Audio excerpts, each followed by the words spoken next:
Dans les petites, le mois des Louls, donc on a vu que beaucoup de Rachetevot, beaucoup de psukim qui allusionnent au mois des Louls. Le premier que vous connaissez, c'est Anil et Dodiv et Dodili, d'accord? Ça vous connaissez, tiré de Shirachirim. Donc ça vient dire, c'est le sujet de la prière. Anil et Dodiv et Dodili, Itaruta Diltata, un réveil du bas, ça amène le réveil d'en haut, automatiquement, c'est le mois de Tishri. Donc il faut faire des efforts nous-mêmes. Okay, c'est ça la Rosh Hashanah, c'est ça Kippour, c'est les efforts personnels de l'homme. C'est la fête de Sukkot. Au contrario de Nissan, où Nissan c'est Itaruta Dilela, c'est un réveil du haut vers le bas. On n'a rien fait, Dieu nous tire de l'Égypte, il nous sauve et voilà qu'on est un peuple, le peuple d'Israël. D'accord? Donc c'est la différence ici avec les fêtes de Tishri. Donc c'est Anil et Dodi, c'est moi d'abord qui commence et après Hachem, mon bien-aimé, vient vers moi. Donc ça c'est le Rachetevot Elul. Il y a d'autres Rachetevot qui sont Ish l'Ereu, ou Matanot l'Aeviolim. Ish l'Ereu, ou Matanot l'Aeviolim, ça fait aussi Elul. C'est le sujet de Megillah, d'accord? C'est le sujet donc de la Tzedaka. Donc on voit que le mois d'Elul c'est aussi un mois propice à la Tzedaka, il faut rajouter, parce qu'on approche des fêtes. Donc c'est un mois où on rajoute de la Tzedaka. On sait très bien que le Mammon, ça fait partie des choses qui sont Mechaperet, qui nettoient et qui emmènent le pardon au peuple d'Israël, la Tzedaka. Donc c'est un moyen aussi, donc, de, avant les fêtes, d'être un peu nettoyé par l'argent qu'on donne. Ça c'est la Tzedaka. Il y a une autre Rachetevot aussi, sûrement que vous connaissez, c'est Et Levavra Ve'et Levav Zarecha. Et Levavra Ve'et Levav Rachetevot Elul, Zarecha. Ton cœur et le cœur de tes enfants. Donc il faut Umal Hashem, comme ça commence le passage. Umal Hashem, et Levavra Ve'et Levav Zarecha. Et Dieu circoncis le cœur, ton cœur et le cœur de tes enfants, de tes descendants. C'est-à-dire quoi circoncis? C'est le travail des midot, l'étudier de la tchouva, de se rapprocher de Dieu par le cœur, travailler ses midot. On est comme ça, il faut changer.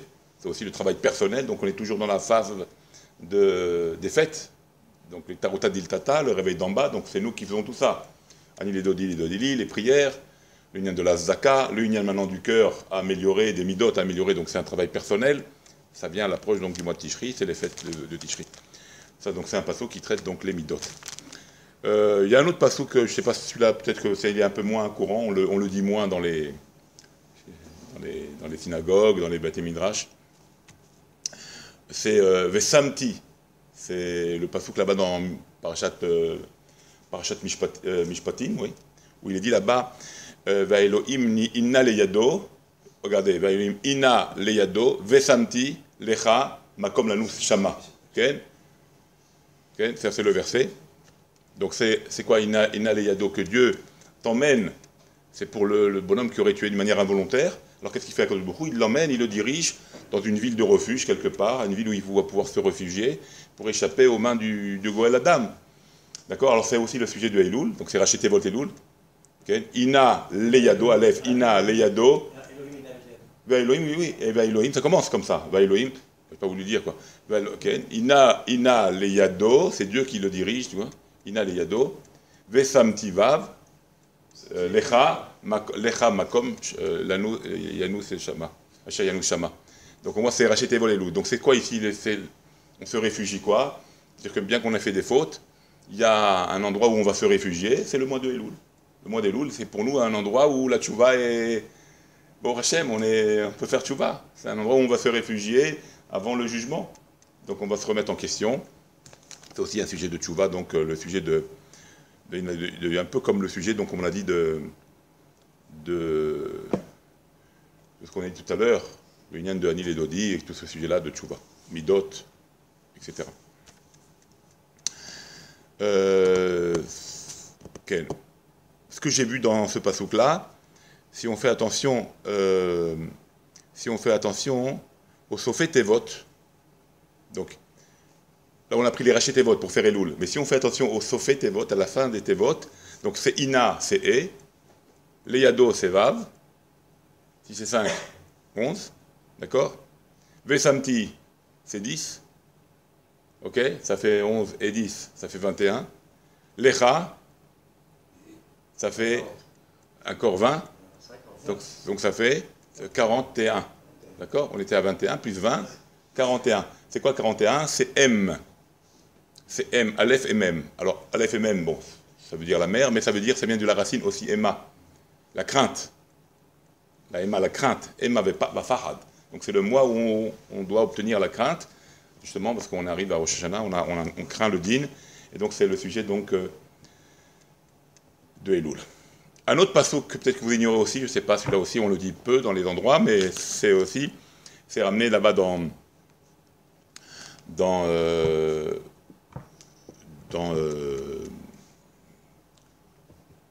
Melachim, au sujet dans Shmuel, plus exactement, dans Shmuel Aleph, avec David et Jonathan.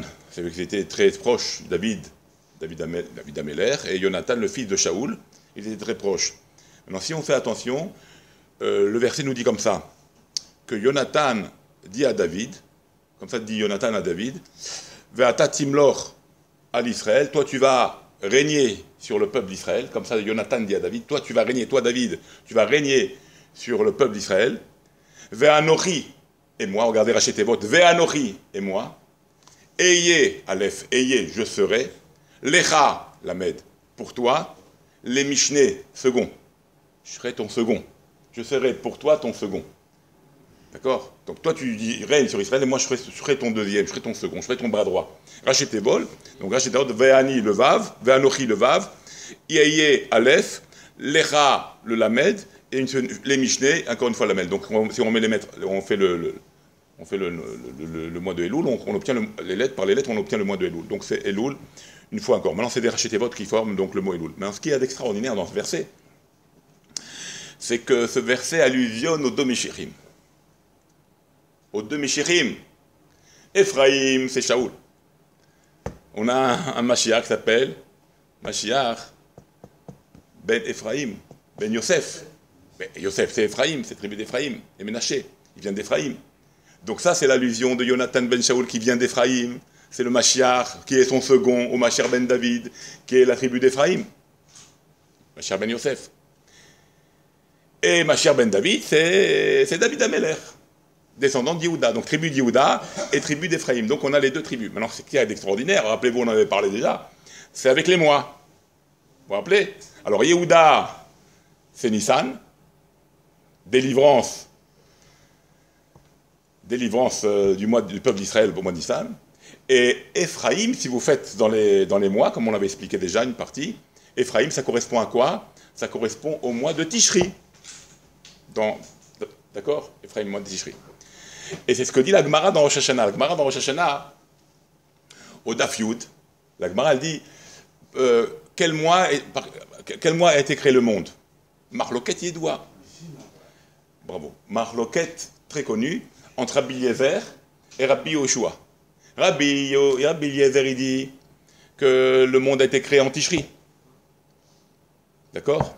Et Rabbi Yoshua dit que le monde a été créé en Nissan. Marloquet Yedoua. Alors pourquoi je vous dis ça? Parce que, c'est ordinaire, parce que le mois de Tishri, okay, ça correspond au Mashiach ben Yosef. C'est Mashiach ben Yosef, qui va faire la préparation au Mashiach ben David. D'accord? Et c'est quelque part, ce Mashiach ben Yosef, qui est la préparation au Mashiach ben David, qu'est-ce qu'il va faire? Il va être une préparation, c'est-à-dire, c'est une délivrance, mais pas une délivrance totale, c'est une délivrance par l'esprit. J'explique. Quelle différence, si je vous pose la question, quelle différence entre Ezra et Yoshua? Quelle différence y a-t-il entre Ezra, aider quelqu'un, Ezra, la vie Ezra, une Ezra, un Ezer, et une Yoshua, une délivrance, qui est la délivrance? Ezer, ça vient de l'esprit. Tu comprends que celui-là, il a un problème, tu veux l'aider. Le Ezer, il vient de toi. L'envie d'aider, il vient de toi. C'est pas dû à la situation de l'autre, ça vient de toi. Tu comprends qu'il a un problème, tu veux l'aider. La Yoshua, la délivrance, c'est celui-là qui a le problème qui fait appel. C'est concret. C'est celui-là qui a le problème qui, oh, supplie, viens me sauver. J'en peux plus. Mais l'autre, le Ezer, c'est pas le type qui appelle. Le Ezer, ça vient de la personne qui veut aider.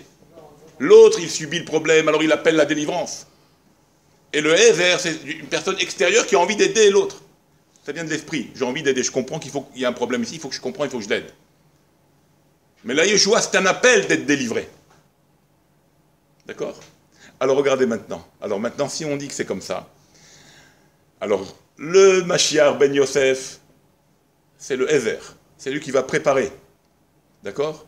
Il comprend qu'il faut faire quelque chose. Mashiach ben David, c'est la délivrance totale. C'est pour ça que c'est passé en Nissan. La délivrance de Dieu, elle est faite en Nissan. Mais ça correspond à la Marshava et au Maasé. Okay? Ça correspond à la Marshava et au Maasé. Marshava, c'est Tishré. Alors, ce qu'il y a de plus extraordinaire, qui est parmi ce Chacham dans la Gemara qui dit que le mois, la création du monde a été faite en Tishri? C'est Rabbi Eliezer. Le mot Eliezer, c'est le Rabbi qui parle. Il s'appelle Rabbi Eliezer. Ça vient du mot Ezer. Donc il allusionne au Mashiach ben Yosef qui est la Marshava de Ezer.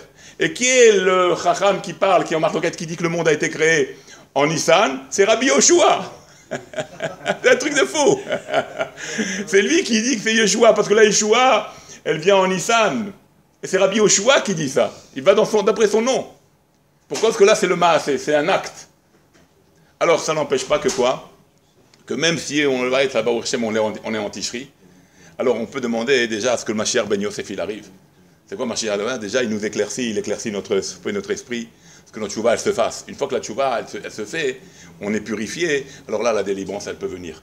Alors, mais comme j'ai dit une fois, chez Akadosh Baruch Hu, il n'y a pas de différence entre la pensée et l'acte. Chez lui, il n'y a pas de différence chez Dieu, entre la pensée et l'acte. Donc, ils peuvent nous faire venir la délivrance, la Yeshua, qui est à Tishri aussi, puisque pour lui, la pensée et l'acte ne sont pas différents pour Dieu. Donc, il peut nous délivrer aussi en Tishri. Alors, on espère, même si c'est le côté de la pensée. C'est pour ça que les Khamim disent là-bas, c'est la pensée de Dieu, c'est comme une gestation. Il y a la pensée et il y a le concret. En Tishri, c'était la femme qui est en gestation, en état de, comment on appelle ça? Elle est enceinte, et la délivrance, c'est la Yeshua, c'est le bébé qui sort. C'était en Nissan. Comme ça le monde. Donc on peut dire qu'en Tishri, on est dans la pensée de Dieu, d'accord? On rentre dans le niveau de la pensée de Dieu, mais comme la pensée et l'acte, chez lui, c'est pareil, quelque part, alors on peut demander la délivrance même en Tishri. Il faut la demander. Bezrat Hashem, alors qu'on soit tous délivrés, que ce soit en Tishri le plus tôt possible. Bezrat Hashem. Amen, Kenny Raton. Mais c'est extraordinaire l'union de Rabbi Eliezer et Rabbi Yoshua. C'est un truc de fou. Ça aussi, ça fait appel à la Ezer. Et ça, c'est les deux Mishichim, les deux Mashiach.